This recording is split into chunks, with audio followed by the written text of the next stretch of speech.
ಗಿಡದ ಸುತ್ತಲೂ ಬೇರ್ಗಳು ನೀಟಾಗಿ ಅದನ್ನ ಭೂಮಿನ ಕಚ್ಕೊಂಡು ಸರ್ ಗಿಡ ಬೆಳೆದ ಇದ್ದಂಗೆ ನೋಡ್ಕೊಳ್ಳುತ್ತೆ ಸರ್. ಗಾಳಿ ಬಂದ್ರೂ ಗಿಡ ಬೀಳಲ್ಲ. ಅದಕ್ಕೋಸ್ಕರ ನಾವು ಈ ಮೆಥಡ್ ಅಲ್ಲಿ ಸರ್. ಇದರಲ್ಲಿ ಅವರೇ ಇದೆ, ಮೆಣಸಿಕಾಯಿ ಇದೆ, ಚೆಂಡು ಹೂವು ಇದೆ. ಚೆಂಡು ಹೂವು ಹಾಕಿರಿ? ಚೆಂಡು ಹೂವು ಇದೆ. ನಾವು ಕಾಂಪೋಸ್ಟ್ ಮಾಡ್ಬೇಕಾದ್ರೆ ಕೋಳಿ ಗೊಬ್ಬರ, ಕೊಟ್ಟಿಗೆ ಗೊಬ್ಬರ ಮತ್ತೆ ರೈಸ್ ಮಿಲ್ ಬೂದಿ ಬರುತ್ತಲ್ಲ, ಇದನ್ನೆಲ್ಲ ಹಾಕಿ ಒಂದ್ 6 ತಿಂಗಳು ಬಿಟ್ಬಿಡ್ತೀವಿ ಸರ್ ಕಾಂಪೋಸ್ಟ್ ಮಾಡೋದಕ್ಕೆ. ಅದ್ರ ಮೇಲೆ ವೇಸ್ಟ್ ಡಿಕಂಪೋಸರ್ನ ಹಾಕೊಂತಾ ಬರ್ತೀವಿ. ಒಂದು 3 ಏಕದಳ ಧಾನ್ಯ, 3 ದ್ವಿದಳ ಧಾನ್ಯ ಮತ್ತೆ 3 ಎಣ್ಣೆಕಾಳು, ಈ ಎಲ್ಲಾನು ಕಾಳುಗಳನ್ನ ತಗೊಂಡು ಸರ್ ಹಿಟ್ಟು ಮಾಡಿಸಿ, ಆ ಹಿಟ್ಟನ್ನ ವೇಸ್ಟ್ ಡಿಕಂಪೋಸರ್ 150 ಲೀಟರ್ನಲ್ಲಿ ಇದೊಂದು 30 kgನ ಒಂದು ಡ್ರಮ್ಮಿಗೆ ಹಾಕಿ. ರೈತ ಬಾಂಧವರಿಗೆ ನಮಸ್ಕಾರ. ನಾನು ನಿಮ್ಮ ರಂಗು ಕಸ್ತೂರಿ ಮುಡ್ಬೋಳ್. ಇವತ್ತು ನಾವು ಮೈಸೂರು ಜಿಲ್ಲೆಯಲ್ಲಿದ್ದೀವಿ. ವಿಶೇಷವಾಗಿ 6 ವರ್ಷದಿಂದ ಇವರು ನಮಗೆ ಆತ್ಮೀಯರು, ಆದರೆ ಒಬ್ರಿಗೊಬ್ರು ನೋಡ್ಕೊಂಡಿರಲಿಲ್ಲ, ಬರೀ ಫೋನ್ನಲ್ಲಿಯೇ ಭೇಟಿ ಆಗ್ತಿದ್ದೀವಿ. ಅದರಲ್ಲೂ ವಿಶೇಷವಾಗಿ ನಾವು OWDCನ ತಯಾರು ಮಾಡಬೇಕಾದ್ರೆ ಅದ್ರ ಬಗ್ಗೆ ಸಲಹೆ ಸೂಚನೆಗಳನ್ನು ನೀಡ್ತಾ ಇದ್ದರು. ಇವರು ಕೂಡ ಹಲವಾರು ಥರದ OWDCಯಲ್ಲಿ ಹಲವಾರು ಥರದ ದ್ರಾವಣಗಳನ್ನು ತಯಾರು ಮಾಡಿ ಮತ್ತು ನಮಗೂ ಕೂಡ ಮಾಹಿತಿ ನೀಡ್ತಿದ್ರು ಅಂತ ವಿಶೇಷ ವ್ಯಕ್ತಿಯನ್ನು ನಿಮಗೆ ಪರಿಚಯ ಮಾಡಿಸ್ತಾ ಇದ್ದೀನಿ. ಬನ್ನಿ, ಅವ್ರು ಏನೇನು ಮಾಡ್ತಾ ಇದ್ದಾರೆ, ಏನೇನು ಬೆಳೆಗಳಿದ್ದಾವೆ, ಯಾವ ಪದ್ಧತಿಗಳನ್ನು ಅಳವಡಿಸ್ಕೊಂಡಿದ್ದಾರೆ, ಸಂಪೂರ್ಣ ಮಾಹಿತಿಯನ್ನು ಪಡೆಯೋಣ. ಸರ್ ನಮಸ್ಕಾರ. ಸರ್ ನಮಸ್ಕಾರ ಸರ್. ಸರ್ ತಮ್ಮ ಹೆಸರು ಮತ್ತು ಪರಿಚಯ ಹೇಳ್ರಿ ಸರ್. ಸರ್ ನನ್ನ ಹೆಸರು ಧರ್ಮೇಂದ್ರ ಅಂತೇಳಿ ಸರ್. ನಮ್ಮ ಗ್ರಾಮ ಬಂದು ತುರುಗನೂರು ಗ್ರಾಮ, ಬನ್ನೂರು ಹೋಬಳಿ, T Narasipura taluk, Mysore district sir. ನಾನು ಸಾವಯವ ಕೃಷಿಗೆ ಬಂದು ಇವತ್ತಿಗೆ ಕರೆಕ್ಟಾಗಿ ಒಂದು 6 ವರ್ಷದ ಮೇಲಾಯಿತು.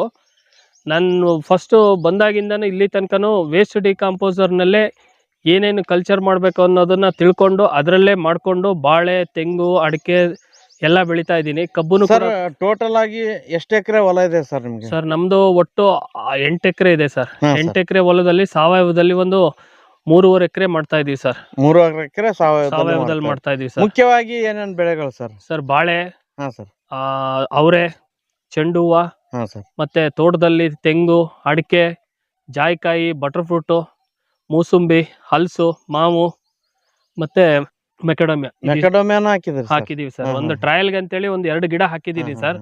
ಅದನ್ನ ನೋಡ್ಕೊಂಡು ಫರ್ದರ್ ಎಕ್ಸ್ಪೆನ್ಷನ್ ಮಾಡ್ಕೊಳ್ಳೋಣ ಅಂತ ಹೇಳ್ಬಿಟ್ಟು ಬಿಟ್ಕೊಂಡಿದ್ದೀನಿ ಸರ್. ಯಾಕೆಂತಂದ್ರೆ ಅದಕ್ಕೆ ಒಂದು ಹೊಸ ಬೆಳೆ ಅಲ್ಲ, ವಾತಾವರಣದಕ್ಕೆ ಯಾವ ತರ ಅಡ್ಜಸ್ಟ್ ಆಗುತ್ತೆ ಏನು ಅನ್ನೋದು ನಮಗೂ ಕೂಡ ಮಾಹಿತಿ ಇಲ್ಲ. ಯಾರೋ ಸ್ನೇಹಿತರು ಫ್ರೀಯಾಗಿ 2 ಗಿಡ ಕೊಟ್ರು ಸರ್, ತಗೊಂಬಂದು ಹಾಕಿದೀನಿ. 1 ವರ್ಷ ಆಗಿದೆ, ಚೆನ್ನಾಗಿ ಬರ್ತಾ ಇದೆ ಸರ್. ಅದನ್ನ ನೆಕ್ಸ್ಟ್ ಆ ಸ್ಪಾಟ್ಗೆ ಹೋದಾಗ ಅಲ್ಲಿ ನಿಮ್ಗೆ ತೋರಿಸ್ತೀನಿ ಸರ್. ಈ ಪ್ಲಾಟ್ ಅಲ್ಲಿ ಏನೇನಿದೆ, ಯಾವ ಪದ್ಧತಿಯಲ್ಲಿ ನಾಟಿ ಮಾಡಿದಿರಿ, ಸ್ವಲ್ಪ ಮಾಹಿತಿ ಹೇಳ್ರಿ ಸರ್. ಸರ್ ಇದು ಬಾಳೆ ನಾಟಿ ಮಾಡಿ 4 ತಿಂಗಳಾಗಿದೆ. ಯಾವ ವೆರೈಟಿ ಬಾಳೆ ಸರ್? ಟಿಶ್ಯೂ ಕಲ್ಚರ್ ಏಲಕ್ಕಿ ಬಾಳೆ ಸರ್. ಏಲಕ್ಕಿ ಬಾಳೆ ಸರ್. ಬಾಳೆ ಸಾಮಾನ್ಯವಾಗಿ ಎಲ್ಲಾ ಕಡೆ ನೋಡಿವಿ, ನಿಮ್ಮ ಹತ್ರ ಒಂಥರ ಡಿಫ್ರೆಂಟ್ ಆಗಿದೆ. ಎಲ್ಲ ಟ್ರೆಂಚ್ ಗಳನ್ನ ಹೊಡಿಸಿದ್ರಿ, ಇದರಿಂದ ಏನ್ ಉಪಯೋಗ ಇದೆ, ಅದ್ರ ಬಗ್ಗೆ ಯಾವ ತರ ಟ್ರೆಂಚ್ ಹೊಡಿಸಿ? ಬಟ್ ಏನಾಗುತ್ತೆ ಅಂತಂದ್ರೆ ಬಾಳೆ ಬಂದು ಸರ್, ಇದು ಏಲಕ್ಕಿ ಬಾಳೆ ಏನಾಗುತ್ತೆ ತುಂಬಾ ಹೈಟ್ ಹೋಗುತ್ತೆ. ಸಾಧಾರಣ ಒಂದು 10 ಅಡಿ ತನಕ, 10 ರಿಂದ 12 ಅಡಿ, ಕೆಲವು ಕಡೆ 15 ಅಡಿ ತನಕನೂ ಹೋಗುತ್ತೆ. ಈ ಟ್ರೆಂಚ್ ಇದ್ದಾಗ ಏನಾಗುತ್ತೆ, ಈ ಬಾಳೆ ಬೇರಿದೆಯಲ್ಲ ಸರ್, ಮೇಲ್ಮುಖವಾಗಿ ಹೀಗೆ ಅಗಲಕ್ಕೆ ವರ್ಟಿಕಲ್ ಆಗಿ ಹೋಗುತ್ತೆ ಹೊರತು ಆಳಕ್ ಹೋಗಲ್ಲ. ಹಾಗಾಗಿ ಏನಾಗುತ್ತೆ, ಟ್ರೆಂಚ್ ಮಾಡಿಸಿ ನಾವು ಟ್ರೆಂಚ್ ನಲ್ಲಿ ಮೇಲ್ ಪದರದಿಂದ ಮಣ್ಣು ಮತ್ತೆ ಹ್ಯೂಮಸ್ ನ ಕೊಡ್ತಾ ಬಂತು ಅಂದಾಗ ಬೇರು ಮೇಲೆ ಡೆವಲಪ್ ಆಗಿ ಗಿಡದ ಸುತ್ತಲೂ ಬೇರ್ಗಳು ನೀಟಾಗಿ ಅದನ್ನ ಭೂಮಿನ ಕಚ್ಕೊಂಡು ಸರ್ ಗಿಡ ಬೆಳೆದ ಇದ್ದಂಗೆ ನೋಡ್ಕೊಳ್ಳುತ್ತೆ ಸರ್. ಗಾಳಿ ಬಂದ್ರೂ ಗಿಡ ಬೀಳಲ್ಲ. ಅದಕ್ಕೋಸ್ಕರ ನಾವು ಈ ಮೆಥಡ್ ಅಲ್ಲಿ ಮಾಡಿದೀವಿ ಸರ್. ಸರ್ ಅಂತರ ಏನಿದೆ ಸರ್? 8x7.5 sir. ಗಿಡದಿಂದ ಗಿಡಕ್ಕೆ 7.5, ಸಾಲಿಂದ ಸಾಲಿಗೆ 8 ಅಡಿ ಸರ್. ಸರ್ ನಾಟಿ ಮಾಡ್ಬೇಕಾದ್ರೆ ಏನೇನು ಪ್ರೊಸೀಜರ್ ಮಾಡಿರಿ ಸರ್? ಸರ್ ನಾಟಿ ಮಾಡ್ಬೇಕಾದ್ರೆ ಬೇವಿನ ಹಿಂಡಿ ಮತ್ತೆ ಸ್ವಲ್ಪ ಕೊಟ್ಟಿಗೆ ಗೊಬ್ಬರ, ಕೊಟ್ಟಿಗೆ ಗೊಬ್ಬರನ ಕಾಂಪೋಸ್ಟ್ ಮಾಡಿದ್ವಿ ಸರ್. ಅದಕ್ಕೆ ವೇಸ್ಟ್ ಡಿಕಂಪೋಸರ್ನ ಹಾಕಿ ಕಾಂಪೋಸ್ಟ್ ಮಾಡಿದ್ವಿ. ಆ ಕೊಟ್ಟಿಗೆ ಗೊಬ್ಬರನ ಒಂದೊಂದು ಗಿಡಕ್ಕೆ ಒಂದೊಂದು 2 kg ಕೊಟ್ಕೊಂಡು ಸರ್ ನಾಟಿ ಮಾಡ್ಕೊಂಡು ಬಂದಿದೀವಿ. ಈಗ 2ನೇ ಸಾರಿ ಮಣ್ಣು ಕೊಟ್ಟಿದೀವಿ. ಪ್ರತಿ 15 ದಿವಸಕ್ಕೊಂದ್ಸಾರಿ ಸರ್ ವೇಸ್ಟ್ ಡಿಕಂಪೋಸರ್ನ ವೆಂಚುರಿ ಮುಖಾಂತರ ಕೊಡ್ತಾ ಇದೀವಿ ಸರ್. ಅಂದ್ರೆ ಇದು ತುಂಬಕಾದ್ರೆ ಎಷ್ಟು ದಿನ ಬೇಕಾಗ್ತದೆ ಸರ್? ಸರ್ ಇದು ಫುಲ್ ಕಂಪ್ಲೀಟ್ ಆಗ್ಬೇಕು ಅಂತಂದ್ರೆ ಸರ್ ಸಾಧಾರಣ ನಮ್ಗೊಂದು ಒಂದ್ ಬೆಳೆ ಕಂಪ್ಲೀಟ್ ಆಗ್ಬೇಕು ಸರ್. ಒಂದು ಬೆಳೆ ಕಟಾವ್ ಆದ್ಮೇಲೆ ನೆಕ್ಸ್ಟ್ ಬೆಳೆಯಿಂದ ಏನಾಗುತ್ತೆ, ಆಲ್ಮೋಸ್ಟ್ ಆಲ್ ಇದು ಕ್ಲೋಸ್ ಆಗಿರುತ್ತೆ ಸರ್. ಇದಕ್ಕೆ ಯಾವ ಪದ್ಧತಿ ಅಂತಾರೆ ಸರ್? ಇದಕ್ಕೆ ಟ್ರೆಂಚ್ ಮೆಥಡ್ ಅಂತ ಹೇಳ್ತೀವಿ ಸರ್. ಟ್ರೆಂಚ್ ಮೆಥಡ್ ಅಂತ ಹೇಳ್ತೀವಿ ಸರ್. ಸರ್ ವಿಶೇಷವಾಗಿ ಈ ಬಾಳೆಯಲ್ಲಿ ಏನೇನು ಇಂಟರ್ ಕ್ರಾಪ್ ಮಾಡಿರಿ ಸರ್? ಸರ್ ಇದರಲ್ಲಿ ಅವರೇ ಇದೆ, ಮೆಣಸಿಕಾಯಿ ಇದೆ, ಚೆಂಡು ಹೂವು ಇದೆ, ಚೆಂಡು ಹೂವು ಹಾಕಿರಿ. ಹಾ, ಚೆಂಡು ಹೂವು ಇದೆ. ಚೆಂಡು ಹೂವು ಏನು ಅಂತಂದ್ರೆ ಬೇರೆ ಉಪಕಾರಿ ಅಲ್ಲದ ಕೀಟಗಳನ್ನ ಈ ಅರಿಶಿಣ ಕಲರ್ ಏನಾಗುತ್ತೆ ಅಟ್ರಾಕ್ಟ್ ಮಾಡುತ್ತೆ. ಅಟ್ರಾಕ್ಟ್ ಮಾಡೋದ್ರಿಂದ ಏನಾಗುತ್ತೆ ನಮ್ಮ ಬಾಳೆನಲ್ಲಿ ಬರುವಂತ ಕ್ರಿಮಿಕೀಟಗಳ ಬಾಧೆ ಕಮ್ಮಿ ಆಗುತ್ತೆ. ಅದಕ್ಕೋಸ್ಕರ ಇದನ್ನ ಹಾಕೊಂಡಿದೀವಿ. ಇದು ಅವರೇ ಏನಕ್ಕೆ ಹಾಕಿದ್ವಿ ಅಂತಂದ್ರೆ ಸರ್, ಈಗ ಖಾಲಿ ಇತ್ತು ಜಾಗ, ಪ್ಲಸ್ ಇದಕ್ಕೆ ನಾಳೆ ದಿನ ಹಸಿರೆಲೆ ಗೊಬ್ಬರ ಬೇಕಲ್ಲ. ಹೌದ್ರಿ. ಅದಕ್ಕೋಸ್ಕರ ಇದೇನಾಗುತ್ತೆ, ಇನ್ನೊಂದು 2-3 ತಿಂಗಳು ಕುಯ್ದಾದ್ಮೇಲೆ ಇದನ್ನ ಕಟ್ ಮಾಡಿ ಟ್ರೆಂಚ್ಗೆ ಹಾಕಿ ಅದ್ರ ಮೇಲೆ ಮಣ್ಣು ಮತ್ತೆ ಕೊಟ್ಟಿಗೆ ಗೊಬ್ಬರ ಹಾಕಿ ಸರ್ ಹ್ಯೂಮಸ್ನ ಜಾಸ್ತಿ ಮಾಡ್ತೀವಿ ಸರ್. ಸರ್ ವಿಶೇಷವಾಗಿ ಎಷ್ಟು ದಿನದ ಐತೆ ಸರ್ ಈಗ ಬೆಳೆ ಬಾಳೆ? ಸರಿ, ಈಗ 4 ತಿಂಗಳಾಗಿದೆ ಸರ್. 4 ತಿಂಗಳಾಗಿದೆ ಸರ್. ಇಲ್ಲಿವರೆಗೂ ಏನೇನು ನಿರ್ವಹಣೆ ಮಾಡಿರಿ ಸರ್? ನಿರ್ವಹಣೆ ಏನಿಲ್ಲ ಸರ್, ಒಂದ್ಸಾರಿ ಅಗ್ನಿ ಅಸ್ತ್ರ ಮಾಡಿದ್ವಿ, ಒಂದ್ಸಾರಿ ಮಣ್ಣಿನ ದ್ರಾವಣ ಮಾಡಿದ್ವಿ ಹುಳುಗಳ ಬಾಧೆನ ಕಂಟ್ರೋಲ್ ಮಾಡೋದಕ್ಕೆ. ಅದು ಮಣ್ಣಿನ ದ್ರಾವಣ ಬಂದು CVR ಮೆಥಡ್ ಅಂತೇಳಿ ಆಂಧ್ರದವರು ಹೇಳಿರುವಂತ ಮೆಥಡ್. ಆ ಮೆಥಡ್ ಅಲ್ಲಿ ಮಾಡಿರೋದ್ರಿಂದ ಅದು ಒಳ್ಳೆ ರಿಸಲ್ಟ್ ಇದೆ. ಮತ್ತೆ ಬೇವಿನ ಎಣ್ಣೆನ ನಾವೇನ್ ಮಾಡ್ತೀವಿ ಅಂದ್ರೆ ನೀರಿನಲ್ಲಿ ಮಿಕ್ಸ್ ಮಾಡ್ಕೊಂಡು ವೇಸ್ಟ್ ಕಾಂಪೋಸರ್ ನಲ್ಲಿ ಡೈಲ್ಯೂಟ್ ಮಾಡ್ಕೊಂಡು ಸ್ಪ್ರೇ ಕೊಟ್ಟಿದ್ವಿ ಸರ್. ಅದನ್ನ ಬಿಟ್ರೆ ಮತ್ತೇನಿಲ್ಲ ಸರ್? ಮತ್ತೇನು ವೇಸ್ಟ್ ಕಂಪೋಸರ್ ಸರ್. ಕಾಮನ್ ಆಗಿ ಬಾಳೆಲ್ಲಿ ಏನೇನು ಸಮಸ್ಯೆ ಬರ್ತದೆ ಸರ್? ಮೈನ್ ಬರೋದು ಸರ್ ಇದರಲ್ಲಿ ಬಾಳೆನಲ್ಲಿ ಸರ್ ಫಂಗಲ್ ಇನ್ಫೆಕ್ಷನ್ ಸರ್. ಅದನ್ನ ಪನಾಮ ವಿಲ್ಟ್ ಅಂತ ಹೇಳ್ತೀವಿ. ಪನಾಮ ವಿಲ್ಟೆ ಮೈನ್ ಡಿಸೀಸ್ ಸರ್. ಯಾಕಂದ್ರೆ ಈಗ ಏಲಕ್ಕಿ ಬಾಳೆ ರೇಟ್ ಇವತ್ತು 80 ರೂಪಾಯಿ ಇದೆ ಅನ್ನೋದು ಕಾರಣನೇ ಅದು ಸರ್. ಎಲ್ಲೂ ಬಾಳೆ ನಿಲ್ತಾ ಇಲ್ಲ. ಏನಕ್ಕೆ ಅಂತಂದ್ರೆ ಸರ್, ರೋಗ ಬಾಧೆ ಜಾಸ್ತಿ ಸರ್. ಏನಕ್ಕೆ ಅಂದ್ರೆ ಟಿಶ್ಯೂ ಕಲ್ಚರ್ ಸೆನ್ಸಿಟಿವ್. ಹಾಗಾಗಿ ಏನಾಗುತ್ತೆ ಅಂತಂದ್ರೆ ಇದಕ್ಕೆ ಸಮಗ್ರ ಪೋಷಕಾಂಶ ನಿರ್ವಹಣೆ ಮಾಡ್ಬೇಕು ಸರ್. ನಾವ್ ಇದ್ರ ಜೊತೆಗೆ ಏನ ಮಾಡ್ತೀವಿ, ವೇಸ್ಟ್ ಕಾಂಪೋಸರ್ ನಲ್ಲಿ ಮೈಕ್ರೋ ನ್ಯೂಟ್ರೆಂಟ್ ಮಾಡ್ತೀವಿ ಸರ್. ಮೈಕ್ರೋ ನ್ಯೂಟ್ರೆಂಟ್ ಮಾಡಿ ಈಗ ಆಲ್ರೆಡಿ ಒಂದ್ಸಾರಿ ಕೊಟ್ಟಿದ್ದೀನಿ ಸರ್. ಖನಿಜಾಂಶಗಳನ್ನ ಏನ್ ಕೊಡ್ಬೇಕು ಆ ಖನಿಜಾಂಶಗಳನ್ನ ಈ ಹಿಂಡಿ ದ್ರಾವಣದಲ್ಲಿ ಸಿಗೋದ್ರಿಂದ ಏನಾಗುತ್ತೆ, ಹಿಂಡಿ ದ್ರಾವಣದಲ್ಲಿ ಕೊಟ್ಟೋದ್ರಿಂದ ಏನಾಗುತ್ತೆ, ಅದಕ್ಕೆ ಬೇಕಾಗಿರುವಂತ ಮೈಕ್ರೋ ನ್ಯೂಟ್ರಿಯೆಂಟ್ ಹಿಂಡಿ ಸಫಿಶಿಯಂಟ್ ಆಗಿ ಸಿಗುತ್ತೆ ಸರ್. ಅದ್ರಲ್ಲಿ ಬಿಟ್ರೆ ಮತ್ತೆ ಬೇರೆ ಯಾವ್ದ್ರಲ್ಲೂ ಸಿಗಲ್ಲ ಸರ್. ಅದು ಮಾಡೋ ವಿಧಾನ ಹೇಗೆ ಅಂತಂದ್ರೆ ಸರ್, 3 ಏಕದಳ ಧಾನ್ಯ, 3 ದ್ವಿದಳ ಧಾನ್ಯ ಮತ್ತೆ 3 ಎಣ್ಣೆಕಾಳು, ಈ ಎಲ್ಲಾನು ಕಾಳುಗಳನ್ನ ತಗೊಂಡು ಸರ್ ಹಿಟ್ಟು ಮಾಡಿಸಿ, ಆ ಹಿಟ್ಟನ್ನ ವೇಸ್ಟ್ ಕಾಂಪೋಸರ್ 150 ಲೀಟರ್ನಲ್ಲಿ ಇದೊಂದು 30 kg ಒಂದು ಡ್ರಮ್ಮಿಗೆ ಹಾಕಿ, ಅದ್ರ ಜೊತೆಗೆ ತಾಮ್ರ, ಕಬ್ಬಿಣ ಮತ್ತೆ ಬ್ಯಾಟ್ರಿ ಲೆಡ್ ಇದಿಷ್ಟನ್ನು ಹಾಕಿ ಸರ್ ಒಂದು 15 ದಿವಸ ತಿರುಗಿಸ್ತೀವಿ ಸರ್ ಡೈಲಿ. ತಿರುಗಿಸಾದ್ಮೇಲೆ ಅದು ಒಳ್ಳೆ ಮೈಕ್ರೋ ನ್ಯೂಟ್ರಿಯೆಂಟ್ ರೆಡಿ ಆಗುತ್ತೆ ಸರ್. ಆ ಮೈಕ್ರೋ ನ್ಯೂಟ್ರಿಯೆಂಟ್ ನ ನಾವೇನ್ ಮಾಡ್ತೀವಿ, 15 ಲೀಟರ್ ಸ್ಪ್ರೇಯರ್ ಅಲ್ಲಿ 1 ಲೀಟರ್ ಹಾಕೊಂಡು ಸ್ಪ್ರೇನು ಕೊಡ್ತೀವಿ, ಮತ್ತೆ ಸೋಸ್ಬಿಟ್ಟು ಸರ್ ಅದನ್ನ ವೆಂಚುರಿ ಮುಖಾಂತರ ನೀರಿನಲ್ಲೂ ಕೊಡ್ತೀವಿ ಸರ್. ಎಷ್ಟು ದಿನಕ್ಕೊಂದ್ಸತಿ ಕೊಡ್ತೀರಿ ಸರ್? ತಿಂಗಳಿಗೊಂದ್ಸರಿ ಸರ್. ತಿಂಗಳಿಗೊಂದ್ಸರಿ. ಆ ತರ ಕೊಡೋದ್ರಿಂದ ಏನೇನು ಚೇಂಜಸ್ ಕಂಡಿರಿ ಸರ್? ಸರ್ ಇದರಲ್ಲಿ ಎಲೆನಲ್ಲಿ ನಿಮಗೆ ಕಪ್ಪು ಚುಕ್ಕಿ ರೋಗ ಬರುತ್ತಲ್ಲ ಸರ್, ಅದೇ ಕೆಂಪು ಚುಕ್ಕಿ ರೋಗ, ಅದೆಲ್ಲ ಅವಾಯ್ಡ್ ಆಗುತ್ತೆ. ಮತ್ತೆ ಎಲೆಗಳು ಫುಲ್ ಹಸಿರು ಬರುತ್ತೆ, ಒಳ್ಳೆ ಕಲರ್ ಬರುತ್ತೆ, ಮತ್ತೆ ಗ್ರೋತ್ ಬರುತ್ತೆ ಸರ್. ತುಂಬಾ ಚೆನ್ನಾಗಿ ಗ್ರೋತ್ ಬರುತ್ತೆ ಸರ್. ಈಗ ಇದು ಕಾಯಿ ಬಿಡ್ಬೇಕಾದ್ರೆ ಇನ್ನು ಎಷ್ಟು ಟೈಮ್ ಸರ್? ಇನ್ನು ಒಂದು 6 ತಿಂಗಳು ಬೇಕು ಸರ್. 6 ತಿಂಗಳು. ಮುಖ್ಯವಾಗಿ ಕಾಯಿ ಬಿಡೋ ಹಂತದಲ್ಲಿ ಇದ್ದಾಗ ಏನೇನು ಪೋಷಣೆ ಮಾಡ್ತೀರಿ ಸರ್? ಕಾಯಿ ಬಿಡೋ ಹಂತದಲ್ಲಿ ಸರ್ ಮೇಜರ್ ಇದಕ್ಕೆ ಪೊಟಾಶ್ ಬೇಕು ಸರ್, ಫಾಸ್ಫರಸ್ ಬೇಕು. ಅದನ್ನ ನಾವು ಫಾಸ್ಫರಸ್ ಇರುವಂತ ಸೂಕ್ಷ್ಮಾಣು ಜೀವಿಗಳನ್ನ ತಂದು ಸರ್ ಅದರಲ್ಲಿ ವೇಸ್ಟ್ ಕಾಂಪೋಸರ್ನ, ಇದು ನಮ್ಮ ಒರಿಜಿನಲ್ ವೇಸ್ಟ್ ಕಾಂಪೋಸರ್ ಇದೆಯಲ್ಲ ಅವ್ರದ್ದೆಲ್ಲ NPK ಸಿಗುತ್ತೆ ಸರ್. NPK ನ ತಂದು ಸರ್ ಅದನ್ನಲ್ಲಿ ಕಲ್ಚರ್ ರೆಡಿ ಮಾಡಿ ಸರ್, ಆ ಕಲ್ಚರ್ನ ಪ್ರತಿ ತಿಂಗಳಿಗೊಂದ್ಸಾರಿ ಅಥವಾ 15 ದಿವಸಕ್ಕೊಂದ್ಸಾರಿ ನೀರಿನ ಮುಖಾಂತರ ಕೊಡ್ತೀವಿ ಸರ್. ಅದು ಫರ್ದರ್ ಸರ್. ಆ ಟೈಮಲ್ಲಿ ಗೊಬ್ಬರಗಳು ಏನೇನು ಕೊಡ್ತೀರಿ ಸರ್? ಕಾಯಿ ಕಟ್ಟೋ ಟೈಮಲ್ಲಿ ಸಾಧ್ಯವಾದ್ರೆ ಸರ್ ಒಂದ್ಸಾರಿ ಕೊಟ್ಟಿಗೆ ಗೊಬ್ಬರ ಕೊಡ್ತೀವಿ. ಕೊಟ್ಟಿಗೆ ಗೊಬ್ಬರನ ಸರ್ ನಾವು ಕಾಂಪೋಸ್ಟ್ ಮಾಡ್ಬೇಕಾದ್ರೆ ಕೋಳಿ ಗೊಬ್ಬರ, ಕೊಟ್ಟಿಗೆ ಗೊಬ್ಬರ ಮತ್ತೆ ರೈಸ್ ಮಿಲ್ ಬೂದಿ ಬರುತ್ತಲ್ಲ, ಇದನ್ನೆಲ್ಲ ಹಾಕಿ ಒಂದು 6 ತಿಂಗಳು ಬಿಟ್ಬಿಡ್ತೀವಿ ಸರ್ ಕಾಂಪೋಸ್ಟ್ ಮಾಡೋದಕ್ಕೆ. ಅದ್ರ ಮೇಲೆ ವೇಸ್ಟ್ ಡಿಕಾಂಪೋಸರ್ನ ಹಾಕೊಂತಾ ಬರ್ತೀವಿ.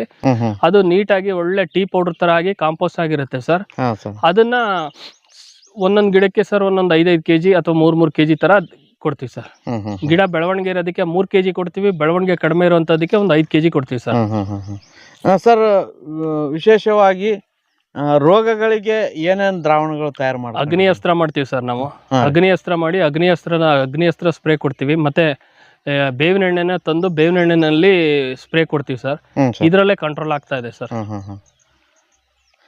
ಸರ್ ಈ ಮೆಣಸಿನಕಾಯಿ ಮತ್ತು ಅವರೆಕಾಯಿ ಯಾವ ಟೈಮಲ್ಲಿ ಹಾಕಿರಿ ಸರ್ ಇದನ್ನ? ಸರ್ ಬಾಳೆ ಹಾಕಿ 1 ತಿಂಗಳಲ್ಲಿ ಇದನ್ನ ಅವರೆ ಹಾಕಿದ್ವಿ ಸರ್. ಅವರೆ ಹಾಕಿದ್ದು 1 ತಿಂಗಳಿಗೆ ಮೆಣಸಿನಕಾಯಿ ಹಾಕಿದ್ವಿ.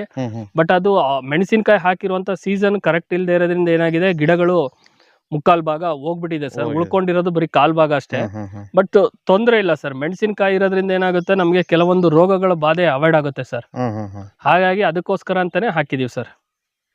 ಒಟ್ನಲ್ಲಿ ಬಾಳೆ ಬರೋದ್ರೊಳಗೆ ನಿಮ್ಗೆ ಸೈಡ್ ಇನ್ಕಮ್ ಈ ಮೆಣಸಿನಕಾಯಿ ಮತ್ತೆ ಅವರೆಯಿಂದ ಸರ್. ಈಗ ಆಲ್ರೆಡಿ ನಮ್ಗೆ ಸಾಧಾರಣ ಒಂದು 25,000 ಸಿಕ್ಕಿದೆ ಸರ್ ಅವರೆಯಿಂದ. ಎಷ್ಟು ಎಕರೆ ಇಲ್ಲ ಸರ್? ಸರ್ ಇದು 2.5 ಎಕರೆ ಇರೋದು. ಸಾವಯವದಲ್ಲಿ ಮಾಡಿರೋದ್ರಿಂದ ಏನಾಗುತ್ತೆ ಅಂತಂದ್ರೆ ಇದಕ್ಕೆ ನಮ್ಮ ಕೆಮಿಕಲ್ ಫಾರ್ಮಿಂಗ್ ಅಲ್ಲಿ ಮಾಡಿರೋಷ್ಟು ಇಳುವರಿ ಬರಲ್ಲ. ಮತ್ತೆ ಇನ್ನೊಂದೇನು ಅಂತಂದ್ರೆ ಇದು ಅನ್ಸೀಸನ್ ಅಲ್ಲಿ ಹಾಕಿರೋದ್ರಿಂದ ಏನಾಯ್ತು ಅಂತಂದ್ರೆ ಸರ್, ಇಳುವರಿಗೆ ಕುಂಠಿತ ಆಯ್ತು. ಏನು ಅಂತಂದ್ರೆ ಎಲೆ ಮುದ್ರು ರೋಗ ಅಂತ ಬರ್ತದೆ ಸರ್. ಈ ತರ ಎಲೆ ಎಲ್ಲ ಮುದ್ರಕೊಂಡಿರುತ್ತೆ, ಈ ತರ ಆಗುತ್ತೆ. ಮುಟ್ರು ಈ ಮುಟ್ರು ಏನಾಗುತ್ತೆ ಅನ್ಸೀಸನ್ ಅಲ್ಲಿ ತುಂಬಾ ಬರುತ್ತೆ ಸರ್. ಸೀಸನ್ ಅಲ್ಲಿ ಕರೆಕ್ಟ್ ಆಗಿ ಹಾಕಿದಿದ್ರೆ ನಾವು ನಮಗೆ ಸಾಧಾರಣ ಇದ್ರಲ್ಲೇ 1 ಲಕ್ಷ ರೂಪಾಯಿ ಸಿಗೋದು ಸರ್ ಅವರೇನಲ್ಲೇ. ಬಟ್ ಸಾವಯವದಲ್ಲಿ ಬೆಳೆದಿರೋದ್ರಿಂದ ಬೇಡಿಕೆ ಜಾಸ್ತಿ ಇದೆ ಸರ್. ನಮ್ದು ಊರ್ನಲ್ಲೇ ಬಂದು ಮನೇಲೆ ಎಲ್ಲ ಕೇಳ್ಬಿಟ್ಟು ತಗೊಂಡೋಗ್ತಾರೆ ಸರ್. ಅದ್ರ ಗಮನ ಬೇರೆ. ಹೌದೌದು. ಕೆಜಿ 50 ರೂಪಾಯಿ ನಂಗೆ ಸರ್ ಎಲ್ಲ ಇಲ್ಲೇ ಬಂದು ತಗೊಂಡೋಗ್ತಾರೆ ಸರ್. ನಾವು ಹೊರಗಡೆ ಯಾವುದೇ ಮಾರ್ಕೆಟ್ ಮೇಲೆ ಡಿಪೆಂಡ್ ಆಗಿಲ್ಲ. ಹಾಗಾಗಿ ನಮ್ಗೆ ಅದೊಂದು ಅನುಕೂಲ ಸರ್. ಸರ್ ಈಗ ನೀವು ಇಷ್ಟೆಲ್ಲ ಸಾವಯವ ಪದ್ಧತಿಯಲ್ಲಿ ಬಾಳೆಹಣ್ಣು ಬೆಳಿತಾ ಇದ್ದೀರಿ, ನಾಳೆ ದಿನ ಇದ್ರ ಮಾರ್ಕೆಟಿಂಗ್ ಯಾವ ತರ ಮಾಡ್ತೀರಿ ಸರ್? ಸರ್ ಇದರಲ್ಲಿ ನನಗೆ ಜಸ್ಟ್ 25% ಸಾವಯವ ಮಾರ್ಕೆಟ್ ನಲ್ಲಿ ಖಾಲಿಯಾಗಿ 75% ಓಪನ್ ಮಾರ್ಕೆಟ್ ಅಲ್ಲಿ ಹೋದ್ರೂ ಸರ್ ನನಗೆ ಲಾಭನೇ ಹೊರತು ನಷ್ಟ ಇಲ್ಲ ಸರ್. ಯಾಕಂದ್ರೆ ಸಾವಯವದಲ್ಲಿ ಬೆಳೆದಿರೋದಕ್ಕೆ ಯಾವತ್ತಿದ್ರು ಮಾರ್ಕೆಟ್ ನಲ್ಲಿ ಇವತ್ತು ಬಾಳೆ ಒಂದು 55 ರೂಪಾಯಿಗೆ ಹೋಗ್ತಾ ಇದೆ ಅಂದ್ರೆ ನಮಗೆ ಸಾವಯವದಲ್ಲಿ ಬೆಳೆದಿರೋದಕ್ಕೆ ಒಂದು 80 ರೂಪಾಯಿ ತನಕ ಸಿಗುತ್ತೆ ಸರ್ ಕೆಜಿಗೆ. ಹಾಗಾಗಿ ನಮ್ದೇ ಆದಂತ ಮಾರ್ಕೆಟ್ ಇದೆ ಸರ್. ಆ ಮಾರ್ಕೆಟ್ ಇರೋದ್ರಿಂದ ಏನಾಗುತ್ತೆ, ನಮಗೊಂದು 25% ನಾವು ಖಾಲಿ ಮಾಡ್ಕೋತೀವಿ ಸರ್. 75% ಓಪನ್ ಮಾರ್ಕೆಟ್ ಅಲ್ಲಿ ಟ್ರೇಡರ್ ಮೇಲೆ ಡಿಪೆಂಡ್ ಆಗಿ ಅವ್ರಿಗೆ ಕೊಡ್ಬೇಕಾಗುತ್ತೆ ಸರ್. ಒಟ್ಟಿನಲ್ಲಿ ಅನುಕೂಲ ಇದೆ ಸರ್. ಅನುಕೂಲ ಇದೆ ಸರ್.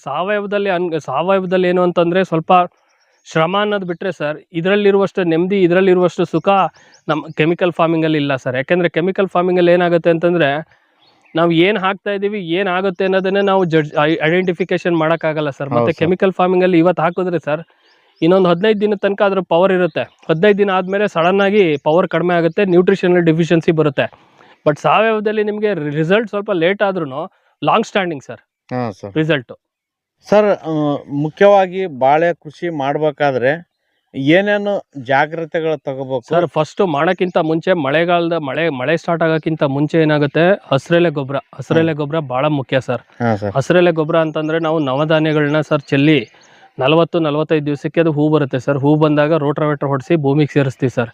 ಇದು ಮೊದಲನೇ ಹಂತ. ಇದನ್ನ ಮಾಡಿಕೊಂಡು ಫರ್ದರ್ ನೀವು ಏನೇ ಟ್ರೆಂಚ್ ಮೆಥಡ್ ಅಲ್ಲಿ ಮಾಡ್ತೀರೋ ಅಥವಾ ಹಾಗೆ ಭೂಮಿ ನಾರ್ಮಲ್ ಅಲ್ಲೇ ಮಾಡ್ತೀರೋ, ಬಟ್ ಹಸಿರೆಲೆ ಗೊಬ್ಬರ ಕೊಟ್ಟಾಗ ಬರುವಂತ ರಿಸಲ್ಟ್ ಸರ್ ನಿಮಗೆ ನಾರ್ಮಲ್ ನಾಟಿ ಮಾಡಿ ನೀವು ಏನೇ ಮಾಡಿದ್ರು ಬರಲ್ಲ ಸರ್. ಯಾಕಂದ್ರೆ ಹಸಿರೆಲೆ ಗೊಬ್ಬರದಲ್ಲಿ ಏನಾಗುತ್ತೆ, ಹ್ಯೂಮಸ್ಸು ಮತ್ತೆ ಆರ್ಗ್ಯಾನಿಕ್ ಕಾರ್ಬನ್ ಜಾಸ್ತಿ ಆಗುತ್ತೆ ಸರ್. ಆರ್ಗ್ಯಾನಿಕ್ ಕಾರ್ಬನ್ ಮತ್ತೆ ಹ್ಯೂಮಸ್ ಇಂದ ಆರ್ಗ್ಯಾನಿಕ್ ಕಾರ್ಬನ್ ಜಾಸ್ತಿ ಆಯ್ತು ಅಂತ ಅಂದಾಗ ಸರ್ ನಿಮ್ಗೆ ಏನಾಗುತ್ತೆ, ರೋಗ ನಿರೋಧಕ ಶಕ್ತಿ ಮತ್ತೆ ಗಿಡಗಳಿಗೆ ಬೇಕಾದಂತ ಪೋಷಕಾಂಶ ಏನಾಗುತ್ತೆ ಸರ್ ಅದರಲ್ಲಿ ತುಂಬಾ ಚೆನ್ನಾಗಿ ಸಿಗುತ್ತೆ ಸರ್. ಅದಾದ್ಮೇಲೆ ಏನೇನು ಜಾಗ್ರತೆ ವಹಿಸ್ಬೇಕು ಸರ್? ಮುಖ್ಯವಾಗಿ ಅಂದ್ರೆ ಪ್ರತಿ ದಿನಾನು ನಾವು ಗಮನಿಸ್ತಾನೆ ಇರ್ಬೇಕು ಸರ್. ಯಾಕೆಂದ್ರೆ ಬಾಳೆ ಬಂದು sensitive crop sir. Sensitive crop ಆಗಿರೋದ್ರಿಂದ ನಾವು ಡೈಲಿ ಒಳಗಡೆ ಬಂದು ನೋಡ್ತಾ ಗಿಡಗಳನ್ನ ಅಬ್ಸರ್ವ್ ಮಾಡ್ಬೇಕು ಸರ್. ಯಾವ್ದಾದ್ರು ಗಿಡಕ್ಕೆ ಏನಾದ್ರೂ ಹುಳದ ಬಾಧೆ ಇದೆಯೋ ಅಥವಾ ರೋಗದ ಬಾಧೆ ಇದೆಯಾ ಅಂತ ನೋಡಿ ಅದಕ್ಕೆ ಆರ್ಗ್ಯಾನಿಕಲ್ ಏನಾಗುತ್ತೆ, ಟ್ರೀಟ್ಮೆಂಟ್ ಮಾಡೋದು ಕಷ್ಟ ಸರ್, ಪ್ರಿವೆನ್ಷನ್ ಮಾಡೋದು ಈಸಿ ಸರ್. ಪ್ರಿವೆನ್ಷನ್ ಮಾಡ್ತು ಅಂತಂದಾಗ ಸರ್ ನಮಗೆ ಟ್ರೀಟ್ಮೆಂಟ್ ಮಾಡುವಂತ ಅವಶ್ಯಕತೆ ಇರಲ್ಲ sir. Prevention is better than cure ಅಂತ ಹೇಳ್ತೀವಲ್ಲ ಸರ್. ಹಾಗಾಗಿ ಪ್ರಿವೆನ್ಷನ್ ಮಾಡೋದು ಬಹಳ ಮುಖ್ಯ ಸರ್. ಸರ್ ವಿಶೇಷವಾಗಿ ಇದರಲ್ಲಿ ನೀರಿನ ನಿರ್ವಹಣೆ ಯಾವ ತರ? ನೀರಿನ ನಿರ್ವಹಣೆ ಸರ್ ನಾವು ಇದಕ್ಕೆ ಡ್ರಿಪ್ ಹಾಕ್ಸಿದೀವಿ ಸರ್. ವಾರದಲ್ಲಿ 3 ದಿನ ನೀರ್ ಕೊಡ್ತೀವಿ ಸರ್. ವಾರದಲ್ಲಿ 3 ದಿನ ನೀರ್ ಕೊಡ್ತೀವಿ ಸರ್. ಡ್ರಿಪ್ ಮುಖಾಂತರ ಸಫಿಶಿಯಂಟ್ ವಾಟರ್ ಹೋಗುತ್ತೆ ಸರ್. ಬೇಸಿಗೆ ಟೈಮ್ ಅಲ್ಲಿ ಸರ್? ಬೇಸಿಗೆ ಟೈಮ್ ನಲ್ಲಿ ಆದ್ರೆ ಸ್ವಲ್ಪ ಜಾಸ್ತಿ ಬೇಕಾಗುತ್ತೆ ಸರ್. ಈಗ ಏನಾಗಿದೆ ಅಂದ್ರೆ ನಮ್ದು ಮಣ್ಣು ತುಂಬಾ ಚೆನ್ನಾಗಿರೋದ್ರಿಂದ ಏನಾಗ್ತಾ ಇದೆ, ನಮ್ಗೆ ವಾರದಲ್ಲಿ 3 ದಿನ ನೀರ್ ಕೊಟ್ಟರು ಸಾಕಾಗ್ತಾ ಇದೆ ಸರ್. ಯಾಕೆಂದ್ರೆ ಎಲೆಗಳೇ ನಿಮ್ಗೆ ಗಿಡದ ಎಲೆಗಳೇ ಹೇಳ್ಬಿಡುತ್ತೆ ನೀರಿನ ಡಿಫಿಷಿಯನ್ಸಿ ಇದೆ, ನಂಗೆ ನೀರ್ ಬೇಕು ಅಂತ ಅವೇ ಕೇಳ್ತಾವೆ ಸರ್. ಹಾಗಾಗಿ ನಮ್ಗೆ ಅವಶ್ಯಕತೆಗೆ ಅನುಗುಣವಾಗಿ ನೀರ್ನ ಮೇಂಟೈನ್ ಮಾಡ್ಬೇಕು ಸರ್. ಈ ಬಾಳೆಗೆ ಜಾಸ್ತಿನೂ ನೀರ್ ಕೊಡಬಾರ್ದು ಸರ್, ಕಡಿಮೆನೂ ಆಗ್ಬಾರ್ದು ಸರ್. ಒಂದು ಸಮತೋಲನವಾಗಿ ಬ್ಯಾಲೆನ್ಸ್ ಮಾಡ್ಕೊಂಡು ಹೋಗ್ಬೇಕು ಸರ್. ಸರ್ ವಿಶೇಷವಾಗಿ ನೀವೊಬ್ಬ ಸಾವಯವ ಕೃಷಿಕರಾಗಿ ಬೇರೆ ರೈತರಿಗೆ ಏನು ಸಲಹೆ ಕೊಡಕ್ಕೆ ಇಷ್ಟಪಡ್ತಾರೆ ಸರ್? ಸಾವಯವ ಅನ್ನೋದು ಮಾಡ್ಕೊಂಡು ಹೋದ್ರೆ ಅದರಲ್ಲಿರುವಷ್ಟು ಪ್ರಾಫಿಟ್ ಬೇರೆದ್ರಲ್ಲಿ ಇಲ್ಲ. ಬಟ್ ಏನಂತಂದ್ರೆ ಮಾಡುವಂತ ಒಂದು ನಮ್ಮಲ್ಲಿ ಪೇಷನ್ಸ್ ಇರ್ಬೇಕು ಸರ್. ಪೇಷನ್ಸ್ ಇರಬೇಕು. ಮತ್ತೆ ನಾವು ಕಲಿಬೇಕು ಅನ್ನೋ ಆಸಕ್ತಿ ಇದ್ದಾಗ ಸರ್ ಹಿರಿಯರ ಹತ್ರ ಮಾರ್ಗದರ್ಶನ ತೊಗೊಂಡು ಅವ್ರು ಏನು ಮಾಡ್ತಾ ಇದ್ದಾರೆ, ಅವ್ರ ತೋಟ ಹೇಗಿದೆ, ಅವ್ರು ಏನು ಮೈಕ್ರೋ ಆರ್ಗಾನಿಸಮ್ಸ್ ಕೊಡ್ತಾರೆ, ಮತ್ತು ಏನು ಕಲ್ಚರ್ಗಳು ಇದನ್ನು ಹಿಂಡಿ ದ್ರಾವಣನೋ ಅಥವಾ ಬೇರೆ ಏನು ಕೊಡ್ತಾರೆ. ಯಾಕೆಂದರೆ ಸಮಗ್ರ ಪೋಷಕಾಂಶ ನಿರ್ವಹಣೆ ಮಾಡಬೇಕಾದ್ರೆ ಸರ್ ನಾವು ಎಲ್ಲ ರೀತಿಯಲ್ಲೂ ಗಮನಿಸಬೇಕು. ಕೆಮಿಕಲ್ ಫಾರ್ಮಿಂಗ್ನಲ್ಲಿ ಏನು nitrogen, phosphorus, potash, micro nutrient ಇವೆಲ್ಲ ಕೊಡ್ತೀವಲ್ಲ, ಅದನ್ನು ಆರ್ಗ್ಯಾನಿಕ್ನಲ್ಲಿ ಯಾವ ರೀತಿಯಲ್ಲಿ ನಾವು ಕೊಡ್ಬೋದು ಅನ್ನೋದನ್ನ ತಿಳ್ಕೊಂಡು ಮಾಡ್ಕೊಂಡು ಹೋದರೆ ಸರ್ ಈಸಿ ಸರ್. ನನ್ನ ಮೊಬೈಲ್ ಸಂಖ್ಯೆ 9620384677 ಸರ್. ಯಾವುದೇ ಒಬ್ಬ ಸಾವಯವ ರೈತನಿಗೆ ಸಾವಯವದಲ್ಲಿ ಮಾಡಬೇಕು ಅನ್ನೋ ಇಂಟ್ರೆಸ್ಟ್ ಇದ್ದರೆ ಸರ್, ನಾವು ಎಲ್ಲ ರೀತಿಯಲ್ಲೂ ಅವರಿಗೆ ಸಹಕಾರ ಮಾಡ್ತೀವಿ. ಅವರು ನಮ್ಮನ್ನು ಕಾಂಟ್ಯಾಕ್ಟ್ ಮಾಡ್ಬೋದು ಸರ್. ಓಕೆ ಸರ್, ತುಂಬ ಧನ್ಯವಾದಗಳು ಸರ್. ನಮಸ್ಕಾರ ಸರ್.